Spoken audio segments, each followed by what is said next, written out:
사울은 다윗이 블레셋 사람을 향하여 나아감을 보고 군사령관 아브넬에게 묻되 아브넬아 이 소년이 누구의 아들이냐. 아브넬이 이르되 왕이여 왕의 사심으로 맹세하옵나니 내가 알지 못하나이다 하매 왕이 이르되 너는 이 청년이 누구의 아들인가 물어보라 하였더니 다윗이 그 블레셋 사람을 죽이고 돌아올 때에 그 블레셋 사람의 머리가 그의 손에 있는 채 아브넬이 그를 사울 앞으로 인도하니 사울이 그에게 묻되 소년이여 누구의 아들이냐 하니 다윗이 대답하되 나는 주의 종 베들레헴 사람 이새의 아들이다 하니라. 다윗이 사울에게 말하기를 마침에 요나단의 마음이 다윗의 마음과 하나가 되어 요나단이 그를 자기 생명같이 사랑하니라. 그날에 사울은 다윗을 머무르게 하고 그의 아버지의 집으로 다시 돌아가기를 허락하지 아니하였고 요나단은 다윗을 자기 생명같이 사랑하여 더불어 언약을 맺었으며 요나단이 자기가 입었던 겉옷을 벗어 다윗에게 주었고 자기의 군복과 칼과 활과 띠도 그리하였더라. 다윗은 사울이 보내는 곳마다 가서 지혜롭게 행하매 사울이 그를 군대 장으로 삼았더니 온 백성이 합당히 여겼고 사울의 신하들도 합당히 여겼더라. 아멘. 오늘 이 말씀을 통해 같은 시선, 하나된 마음이라는 제목으로 하나님의 말씀을 선포하겠습니다. 성도 여러분, 여러분들에게는 좋은 친구가 있습니까? 친구 하면 떠오르는 사람이 누구입니까? 이 질문을 잘 기억해 두시기 바랍니다. 친구 하면 떠오르는 사람이 누구인가? 특히 그 중에서도 생명을 나눌 만큼 소중한 친구는 몇 명이나 있습니까? 아마 그렇게 많지는 않을 것입니다. 마침 오늘 본문에는 서로의 생명을 자신의 생명처럼 여겼던 두 사람이 등장합니다. 바로 다윗과 요나단입니다. 우리는 이 두 사람에 관한 이야기를 잘 알고 있습니다. 그래서 이 이야기를 읽을 때, 두 사람은 참 좋은 친구구나, 라고 쉽게 생각합니다. 그리고 그저 쉽게 나도 좋은 친구가 되어야겠다라는 교훈을 받곤 합니다. 그런데 여러분, 과연 오늘 본문이 가르쳐 주는 것이 그것뿐일까요? 그렇지 않습니다. 다윗과 요나단이 친구가 된 이 사건에는 오늘날 우리에게도 필요한 아주 중요한 교훈이 담겨 있습니다. 함께 이 사건을 살펴보면서 하나님께서 우리에게 주시는 말씀을 듣기를 원합니다. 함께 세 가지로 나누어 살펴보겠습니다. 먼저 첫 번째입니다. 오늘 본문은 다윗과 요나단을 주목하기에 앞서 먼저 사울에게 주목합니다. 우리가 지금까지 강해 설교를 통해 들었던 내용을 잠시 복습해 봅시다.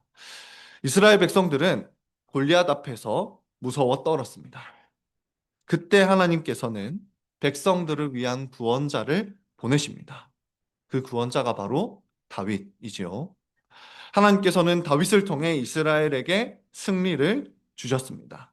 하나님께서 주셨습니다. 그러자 모든 백성들은 하나님의 영광을 바라보게 됩니다. 자, 그렇다면 이때 사울은 어떤 반응이었을까요? 55절을 보시면 사울은 다윗이 블레셋 사람을 향하여 나아가는 모습을 봅니다. 아마도 이 순간은 다윗이 물맷돌을 던지고 난 후인 것 같습니다. 그래서 쓰러진 골리앗을 확실히 죽이러 가는 그 뒷모습을 보고 있는 그런 장면으로 보입니다. 그래서 다윗이 골리앗을 이겼다는 것이 이제 확실해졌지 않습니까? 확실해졌을 그때 사울은 자신의 신하였던 아브넬을 부릅니다. 그리고 그 아브넬에게 한 가지를 물어봅니다. 이 소년, 저 소년이 누구의 아들이냐? 라고 묻습니다. 왜 물어봤을까요? 그것은 사울이 이전에 했던 말이 있기 때문입니다. 사울은 이전에 백성들에게 저 골리앗을 죽이는 사람에게 많은 재물을 주겠다라고 약속한 적이 있습니다. 또 공주와 결혼하게 해주겠다라고도 했습니다. 무엇보다 그 사람의 아버지를 포함한 온 집이 세금을 내지 않게도 해주겠다라고 약속했습니다. 그런데 지금 그 골리앗을 이긴 사람이 등장합니다. 다윗이지요. 그래서 사울은 곧바로 저 소년이 누구의 아들이냐라고 묻는 것입니다. 즉 다윗에게 상을 주려고 누구의 아들인지 질문하는 모습입니다. 그러나 아브넬은 이 다윗이 누구의 아들인지 몰랐습니다. 그래서 이런 대화 이후에 다윗이 골리앗을 완전히 죽이고 돌아옵니다. 아브넬은 다윗을 데리고 사울 왕 앞으로 나아갑니다. 그때 다윗은 손에 골리앗의 머리를 들고 사울 왕을 만납니다. 말하자면 이 승리의 증표를 들고 사울 왕에게 나아갔던 것입니다. 그리고 그때 사울은 다윗에게 너는 누구의 아들이냐라고 묻고 다윗은 자신이 이새의 아들이다라고 대답합니다. 여러분 어떻게 보면 성경이 이 내용을 지금 왜 기록해 두었을까 하는 그런 생각이 들기도 합니다. 그런데 여러분 오늘 이 내용에도 아주 중요한 교훈이 담겨 있습니다. 골리앗을 향한 다윗의 승리는 앞서 말씀드렸듯이 하나님께서 구원자를 보내 승리하게 하신 사건입니다. 이 승리로 인해 하나님의 영광이 온 땅에 선포되었습니다.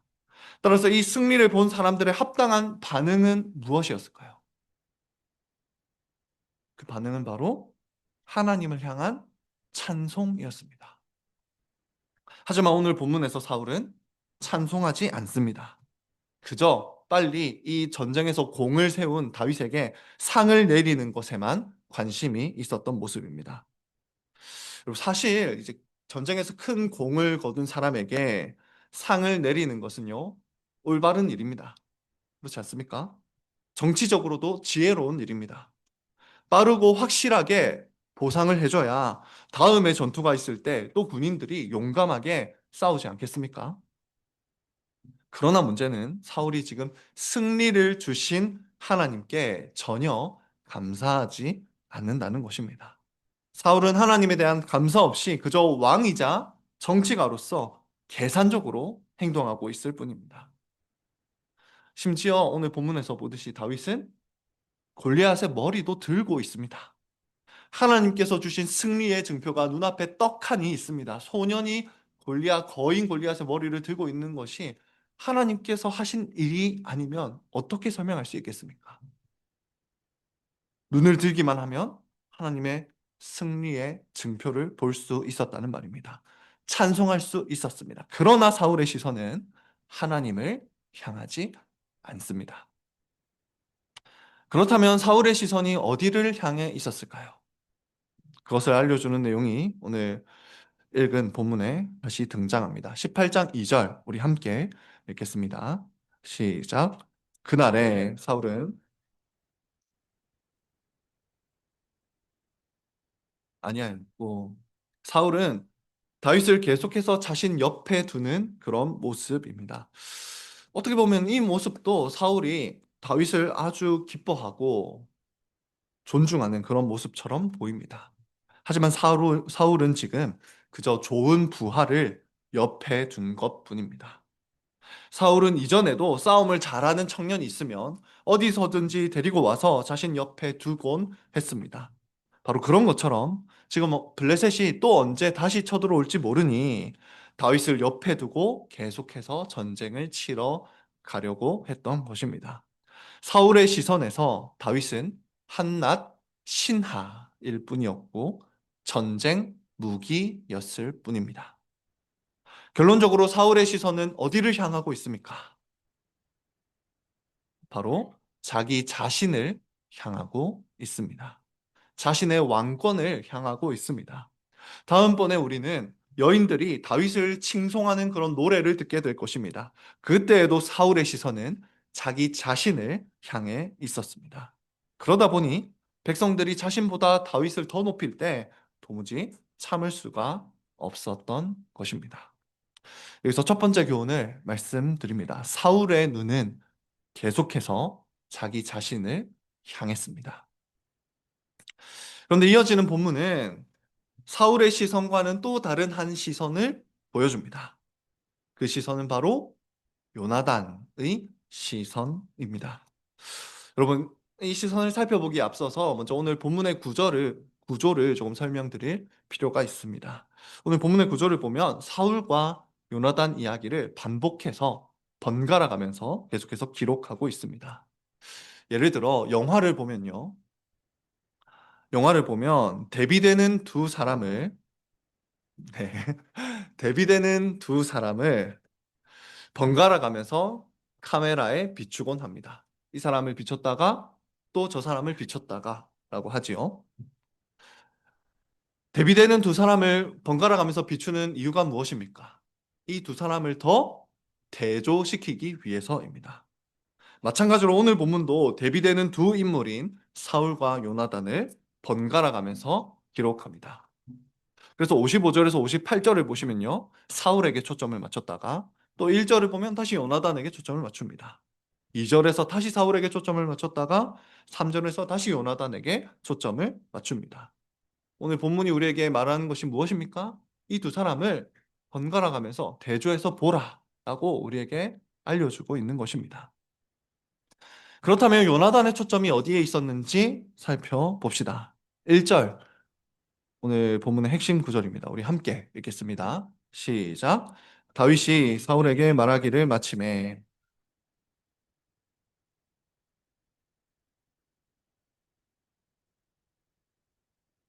요나단은 다윗과 사울의 대화가 끝나기만을 기다렸습니다. 그러다가 다윗을 이제 마주하지요. 본문은 그때 요나단이 다윗을 자신의 생명처럼 사랑했다라고 표현합니다. 그런데 여러분, 우리가 성경을 읽어 나가다 보면 사실 요나단이 다윗을 사랑할 이유는 전혀 없었다는 것을 알 수 있습니다. 전혀, 네, 거의 없었습니다. 요나단이 어떤 인물이었는지 간단하게 설명을 드리면요. 한마디로 요나단은 다윗이 나타나기 전에 이스라엘의 영웅이었습니다. 다윗 이전의 영웅이었습니다. 이스라엘 백성들은 블레셋과 전투를 자주 했습니다. 그러다 하루는 요나단이 블레셋 사람들의 진영에 들어가서 담대하게 블레셋 사람들을 쳐서 이깁니다. 사무엘상 14장을 보시면 그 내용이 잘 기록되어 있는데요. 그때 하나님께서는 이스라엘 백성들에게 큰 승리를 주셨습니다. 즉 하나님께서는 요나단을 이스라엘의 구원자로 먼저 보내셨던 것입니다. 그래서 백성들도 이 요나단의 용맹함을 크게 칭송했습니다. 사울 왕도 자신의 아들 요나단을 정말 크게 아꼈습니다. 성경을 보면 사울이 왕좌를 물려줘야겠다라고 생각한 아들은 요나단 뿐이었습니다. 백성들도 요나단을 당연히 차기 왕으로 생각했지요. 그래서 요나단은 장차 왕이 될 왕세자였던 것입니다. 그런데 오늘날 다윗이 혜성처럼 등장합니다. 심지어 골리앗과 싸워 이깁니다. 다윗이 나타나서 한순간에 이스라엘의 영웅 자리를 요나단에서 자기 자신으로 바꾸어 버렸던 것입니다. 차후에 살펴보겠지만 심지어 이전에는 요나단을 높이던 백성들이요. 골리앗과 전투 이후에는 요나단을 언급조차 하지 않습니다. 여인들의 노래를 들어보면 사울은 천천히요, 다윗은 만만이다라고 하는데 거기에 요나단의 이름은 언급조차 되지 않습니다. 그러니 지금 이 상황은 다윗을 사랑하기는커녕 오히려 미워하기 딱 좋은 그런 상황이다라는 말입니다. 그러나 요나단은 다윗의 이 승리를 배아파하지 않았습니다. 도대체 어떻게 그럴 수 있었을까요? 그 이유는 딱 한 가지입니다. 요나단의 눈이 자기 자신을 향하지 않았기 때문입니다. 그렇다면 요나단의 눈이 어디를 향했습니까? 요나단의 시선은 골리앗을 이긴 사건에서 드러난 하나님의 영광을 향해 있었습니다. 여러분, 요나단은 이전에도 자기 자신을 높이기 위해 전쟁했던 것이 아닙니다. 하나님의 영광을 위해서 담대하게 싸웠을 뿐입니다. 그런데 그러던 요나단에게도 골리앗은 너무나 두려운 존재였습니다. 요나단은 분명히 그 전장에 있었고요. 골리앗이 하나님을 조롱하는 것에 화가 났습니다. 그러나 도무지 그 거인 골리앗과 싸울 믿음은 없었던 것입니다. 바로 그때 다윗이 나타나서 하나님의 말씀에 따라 골리앗을 때려 눕힙니다. 골리앗으로 인해 멸시받던 하나님의 이름이 다윗을 통해 다시 온 세상에 높아졌습니다. 요나단은 그 기쁨을 말로 다 표현할 수가 없었던 것입니다. 그래서 요나단은 다윗을 질투하기는커녕 오히려 다윗을 사랑합니다.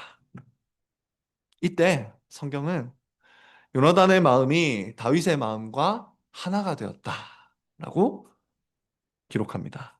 여기서 하나가 되다라는 표현은 묶여 있다라는 의미입니다. 먼저 다윗의 마음이 무엇이었는지 한번 생각해 보십시오. 성령께서는 다윗의 마음에 하나님을 높이고자 하는 마음을 가득 부어줬습니다. 부어주셨습니다. 하나님의 영광을 향한 마음을 가득 부어주셨습니다. 그것이 다윗의 마음이었습니다. 그래서 하나님을 모욕하는 골리앗에게 참을 수가 없었던 것이죠. 그 성령께서는 지금 요나단에게도 같은 마음을 부어주십니다. 하나님의 영광을 사모하는 마음, 그 마음이 요나단에게도 가득했습니다.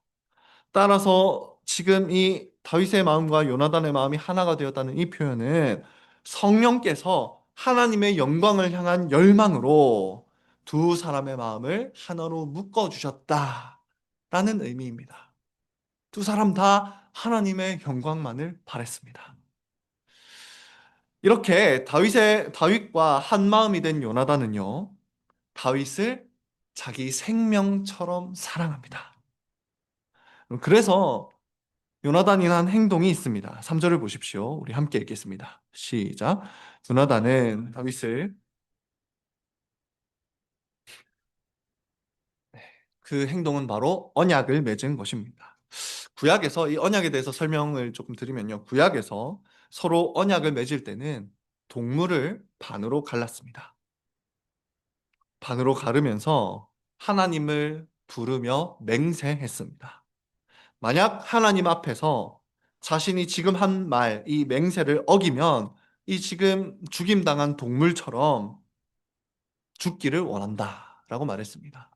그러니까 이 맹세를 지키지 않으면 제가 저주받기를 원합니다 라고 하나님을 증인으로 부르며 엄숙하게 약속했다는 말입니다. 그렇게 지금 언약을 맺고 있습니다. 그렇다면 다윗과 요나단이 서로 사랑해서 맺은 이 언약의 내용은 무엇일까요? 그 내용의 핵심은 하나님의 영광을 위해 서로 돕는 것이었습니다. 무엇이라고요? 하나님의 영광을 위해 서로 돕는 것입니다. 서로 함께 하나님의 영광을 위해 살다가 상대방에게 위험이 생기거나 상대방이 낙심하거나 할 때 계속해서 도와주기로 또 지원해 주기로 약속한 것입니다. 그래서 여러분, 이 두 사람은요, 정말로 이후에 그렇게 삽니다. 하나님의 영광을 위해 서로 돕습니다. 특히 요나단은 사울이 다윗을 죽이려 할 때 보호해 줍니다. 아버지 사울에게 죽임 당할, 심지어 요나단은 자기 자신이 아버지에게 죽임 당할 위험을 얻기까지 합니다. 그럼에도 불구하고 그 위험을 감수하면서까지 다윗을 돕습니다. 왜입니까? 다윗이야말로 하나님의 영광을 드러낼 바로 그 사람이라는 것을 믿었기 때문입니다. 따라서 지금 이 성경이 보여주는 요나단과 다윗의 우정은요, 한마디로 어디에 뿌리 박혀 있었냐? 하나님과 그분의 영광에 뿌리 박힌 우정이었습니다. 심지어 다윗과 언약을 맺은 요나단은 아주 중요한 의미가 담긴 행동까지 합니다. 아마도 요나단은 자신이 믿음이 없어서 골리앗과 싸우지 못했다는 것을 되돌아보았던 것 같습니다. 그래서 그 요나단은 자신이 차기 왕이 될 사람이지만 정말 이스라엘에 필요한 왕이 누구인가를 계속해서 고민했을 것입니다. 그때 그 고민의 결론은 명확했습니다. 이스라엘에게 필요한 왕은 누구입니까? 말씀과 언약에 따라서 백성들 앞에서 싸우고 백성들을 인도하는 다윗과 같은 왕이었습니다. 그래서 요나단은 자신이 왕세자로서 가지고 있던 모든 것을 다윗에게 내어줍니다. 4절을 한번 보십시오. 우리 함께 읽겠습니다. 시작. 요나단이 자기가 입었던 겉옷을 벗어.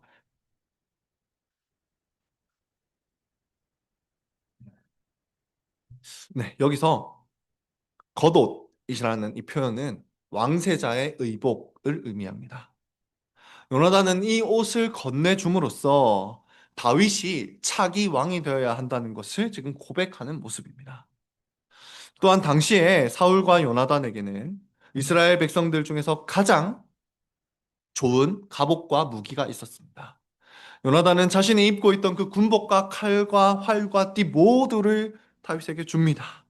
다윗이야말로 이스라엘을 대표해서 싸우기에 합당한 왕이다.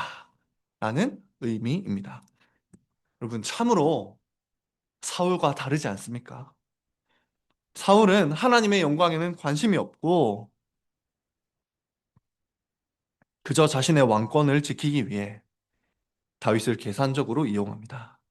반면에 요나단은 자신의 왕권을 내려놓으면서까지 다윗이 계속해서 하나님의 영광을 드러내주기를 바라고 있습니다. 다윗이 왕이 되어 하나님의 영광을 드러내주기만 한다면 자신은 왕이 되지 않아도 괜찮다 라고 고백하는 모습입니다. 이렇게 요나단과 다윗이 언약을 맺은 후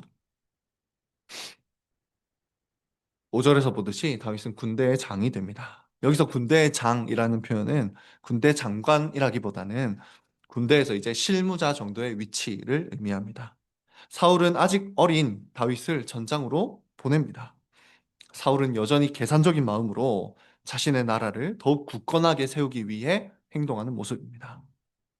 사울이 이렇게 다윗을 계산적으로 사용한다 할지라도, 이용한다 할지라도 다윗은 모든 역할을 잘 감당해냈습니다.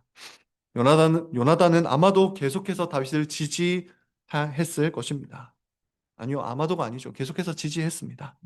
그리고 요나단은 기뻐했을 것입니다. 다윗을 통해 하나님의 영광이 계속해서 드러나는 것을 즐거워했을 것입니다. 이것이 오늘 본문의 의미입니다. 따라서 오늘 본문은 요나단의 시선이 어디에 있었는지를 보여줍니다. 요나단의 시선은 하나님의 영광에 고정되어 있었습니다. 그래서 다윗이라는 인물이 자신보다 더 큰 업적을 이루어냈을 때도 질투하지 않았습니다. 그걸 통해서 하나님의 영광만 드러난다면 기뻐했습니다. 심지어 다윗이 하나님의 영광을 드러내주기를 바라는 마음으로 자신의 왕권까지도 내어주는 모습입니다. 이것보다 더 요나단의 초점을 잘 알려주는 행동은 없을 것입니다. 그러므로 여기서 두 번째 교훈을 말씀드립니다. 요나단의 시선은 하나님의 영광에 고정되어 있었습니다. 지금까지 살펴본 것처럼 두 사람의 시선, 오늘 본문은 이 두 사람의 시선을 보여줍니다. 사울은 자기 자신에게만 시선이 있었죠. 그래서 계산적으로 다윗을 대합니다. 반면에 요나단의 시선은 하나님의 영광에 있었습니다. 자, 그렇다면 다윗은 이 둘 중에서 누구와 친구가 되었습니까? 같은 시선과 하나된 마음을 가진 요나단과 친구가 되었습니다. 특히 오늘 본문은 이 문맥을 고려했을 때 그 의미가 더 분명하게 드러납니다. 자, 한번 잘 들어보십시오. 골리앗의 심판으로 인해 하나님의 영광이 온 세상에 드러났습니다.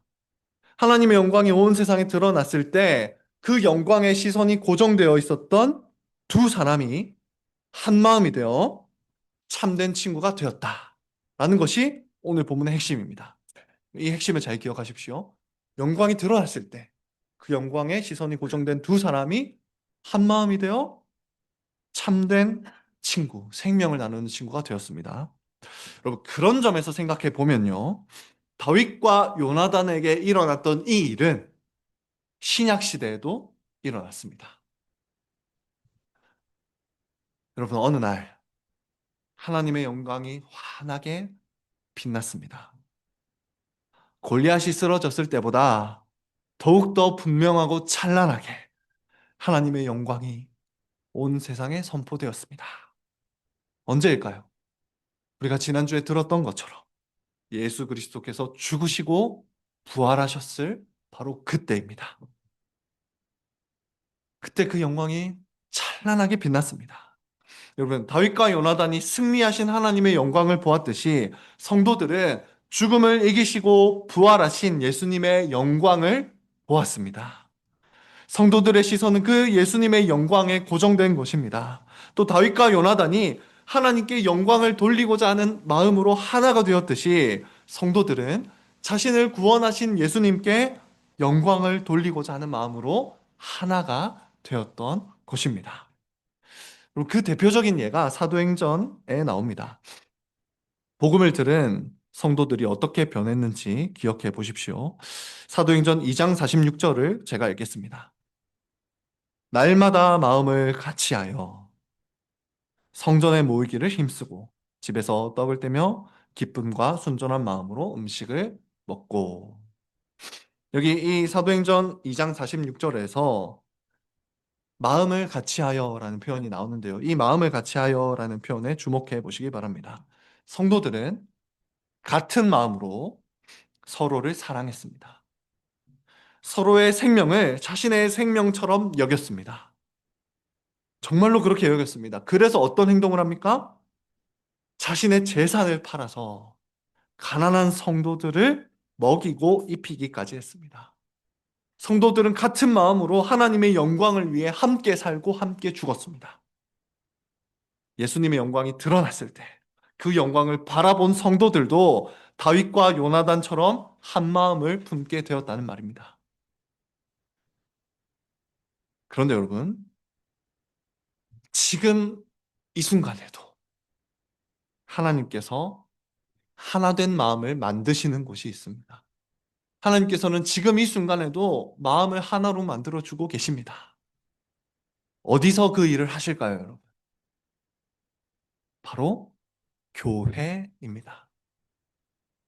여러분, 우리는 매주 예배에 참석합니다. 여러분은 이곳에서 무엇을 보십니까? 우리는 하나님의 영광을 이곳에서 봅니다. 우리는 말씀과 성찬을 통해 예수 그리스도의 영광이 드러나는 것을 경험합니다. 그래서 이 예배는 무엇이냐? 우리가 계속해서 하나님의 영광에 예수님께, 삼위 하나님께 우리의 시선이 고정되게 하는 것이 이 예배입니다. 여러분, 그러므로 여기에 있는 우리 모두는 같은 시선을 가진 사람들이자 같은 마음을 품은 사람들입니다.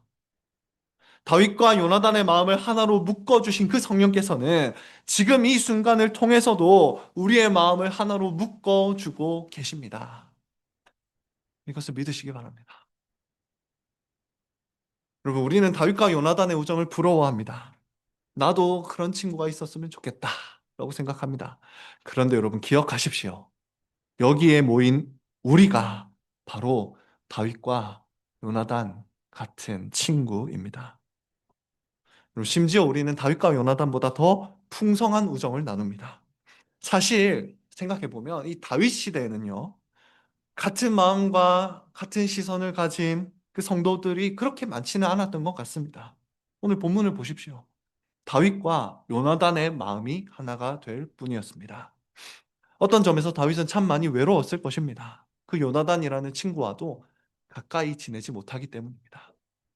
그러나 신약 교회에서는 수많은 성도가 하나님의 영광을 바라보며 같은 마음으로 예배합니다. 그 증거가 누구입니까? 그 증거가 바로 우리들입니다. 주위를 둘러보십시오. 서로가 바로 참된 우정을 나눌 친구들입니다. 특별히 우리 교회는 오늘 본문과 더 깊은 관련이 있습니다. 그리고 오늘 본문에서 다윗과 요나단은 하나님의 영광을 위해 함께 걸어가자고 뭐 했습니까? 뭐였죠? 언약을 맺었습니다.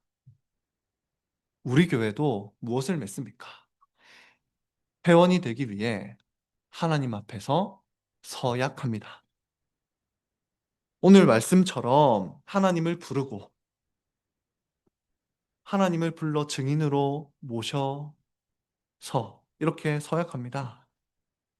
함께 도우며 하나님의 영광을 위해 교회와 함께 살겠다라고 서약하고 우리 교회 회원이 되는 곳입니다. 우리 중에 한 사람도 서약하지 않고 광교장로교회 정회원이 된 사람은 없습니다. 그러니 함께 서약한 성도 여러분, 이제 서로를 바라보는 눈이 바뀌어야 합니다. 앞서 서두에서 여러분의 친구가 누구인가? 라고 질문했습니다. 어쩌면 우리 교회 성도들이 떠오르지 않았을 수 있습니다. 그러나 이제는 서로가 떠올라야 하는 것입니다. 우리 서로가 바로 다윗과 요나단처럼 생명을 함께할 참된 친구입니다. 무엇보다 우리는 또한 매주 성찬에 함께 참여합니다. 이 성찬에 참여한 우리 모두는 어떻게 됩니까? 함께 영원히 살게 될 것입니다. 정말로 영원히 살게 될 것입니다. 그러니 정말로 우리는 함께 영원한 생명을 나누며 하나님을 예배할 친구들입니다. 그러므로 함께 서약하고 함께 성찬에 참여하는 성도 여러분, 이제 우리는 하나님의 영광을 위해 함께 서로 도우며 걸어가야 하겠습니다. 여러분, 우리 중에 경제적으로 어려움을 당한 성도들도 있습니다. 그런데 생각해보면 참 이상합니다. 하나님은 분명 모든 것을 할 수 있는 분 아닙니까? 그런 분께서 왜 몇몇 성도들에게 경제적인 어려움, 또 여러 어려움을 허락하실까요? 그 이유는 우리가 서로 우정을 누릴 기회를 주시는 것입니다. 그렇기 때문에 우리는 어려움을 당한 친구 성도를 외면하지 않습니다. 우리 교회는 헌금과 구제를 통해서 어려움을 겪는 친구 성도들을 돕습니다. 도움을 받은 당사자는 친구들을 통해 도움을 받고 하나님을 위해 다시 살아갈 힘을 얻습니다. 낙심된 마음이 다시 위로를 받습니다. 이제 우리는 이런 우정을 나누며 하나님의 영광을 위해 함께 살아가는 것입니다. 그러니 그런 점에서 볼 때 구제를 신청하고 잘 받는 것 또한 하나님의 영광을 위한 일임을 믿으시기 바랍니다. 그뿐 아니라 우리 모두는 갑작스러운 여러 가지 어려움을 겪습니다. 경제적으로, 육체적으로, 심리적으로 여러 어려움을 겪습니다. 그때 우리에게 교회가 있음을 기억하시기 바랍니다. 우리는 서로를 위로하고 격려하며 하나님의 영광을 위해 계속해서 함께 걸을 참된 친구들입니다. 그러니 오늘 본문을 통해 교훈받는 것은 너무나 명확합니다. 하나님께서는 매주 우리가 예수님의 영광을 바라보게 하십니다. 그리하여 우리 모두가 같은 시선과 한 마음으로 하나님을 위해 살게 하십니다. 여기서 세 번째 교훈을 말씀드립니다. 우리는 같은 시선과 하나된 마음으로 같은 길을 걸어가는 친구들입니다. 말씀을 맺겠습니다. 다윗은 하나님께서 이스라엘의 구원자로 사용하신 영웅입니다. 그렇지만 사실 연약한 한 명의 성도였을 뿐입니다. 하나님께서는 그 다윗, 연약한 다윗에게 요나단이라는 선물을 주셔서 함께 성도의 길을 걷게 하셨습니다. 여러분, 하나님께서는 우리에게도 선물을 주셨습니다. 그 선물이 바로 교회입니다. 하나님의 영광을 위해 살고자 하는 우리들을 위해 교회를 선물로 주셔서 같은 시선과 한 마음으로 하나님의 영광을 위한 길을 걸어가게 하십니다. 여러분, 우리는 때로 넘어지고 지칩니다. 저도 저의 인생을 생각해 보아도 저에게 주어진 길을 걸어가는 그동안 얼마나 많은 넘어짐과 얼마나 많이 포기하고 싶었는지 그런 마음이 많이 들었는지 모릅니다. 그때마다 하나님께서는 교회라는 선물을 통해서 위로와 격려 가운데 이 길을 걷게 하셨습니다. 여러분도 다 그런 경험이 있으실 것입니다. 그러니 사랑하는 성도이자 친구 여러분,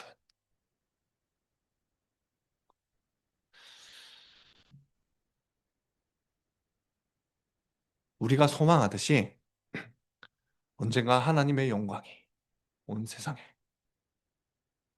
완벽하게 선포될 날이 올 것입니다.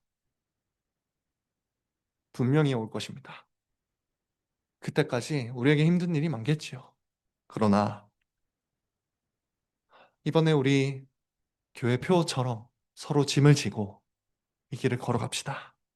다윗과 요나단이 하나님의 영광에 초점을 맞추고 같은 마음으로 서로를 도우며 이 길을 걸었듯이 우리도 같은 마음으로 함께 이 길을 걷는 복이 광교 장로교회 모든 성도들에게 있기를 성부와 성자와 성령의 이름으로 축원합니다. 네. 말씀을 생각하며 함께 기도합시다.